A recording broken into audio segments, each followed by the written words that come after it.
խաղացինք շատ, կարծում եմ, որ խաղադաշտում ակնհայտ ուժեղ թիմը տարբերվում էր մյուս թիմից, թե առանցգնդակի, թե գնդակով, թե անցումների ժամանակ մենք մի գլուխ բարձր ենք այսօր մեր մրցակցից։ Այն թե պայերը չօգտագործեցինք, շատ լավ էինք վերելուծել, շատ ուժեղ թիմ է, դա գաղտնիք չի, ես շուտ Ամերիկա չեմ բացահայտում։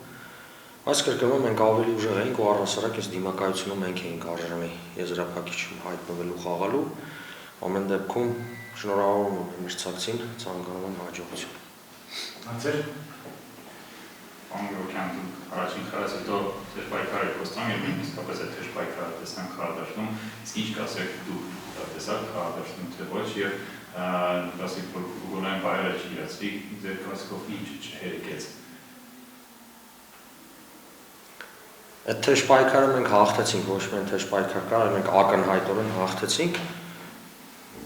Հոգեբանական ֆակտոր է, գոլային պահերի իրացման հոգեբանական ֆակտոր է։ Ինչքան էլ որ խաղից առաջ ես տրամադրել էի ֆուտբոլիստերին, որ ուշադրություն չդարձնեն ընդհանուր հաշվին, որ 0-2-ից ենք մտնում դաշտ,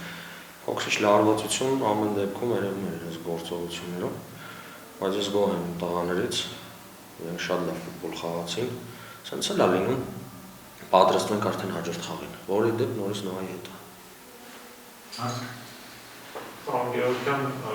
ոնց ասեցիք, շատ ուժեղ թիմ է ու մեր առաջնության խաղերի ժամանակ շատ քիչ թիմեր են կարողանում հավասար նույնիսկ մրցակցություն ցույց տալ։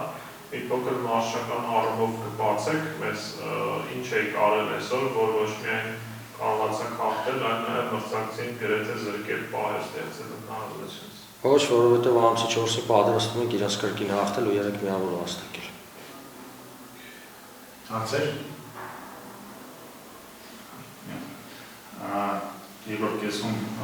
ֆուտբոլիստներ խոսվեցիք խաղադաշտ, փոխարեն անդուսական, ասում եք, որ հենց Լևոն Վարդյանը կդառնա այդ գոլի հեղինակը։ Բնականաբար, եթե ես Լևոնին դուրս եմ բերում խաղադաշտ, այն պարագայում, որ մեզ գոլը պետք խփել, սպասում եմ ու հավատում եմ, ու Լևոնը հենց այդ որակներն ունի, որ Տուգանային հրապարակում խաղա, մենք դուրս բերեցինք ու կար ցուցում, որ ինքը խորքից հավաքի Տուգանային հրապարակ, երկու հարցակողների արանքը, երկու պաշտպանների արանքից դուրս գա, եթե չեմ սխալվում, այնպես էլ ստացվեց մեր կողմից։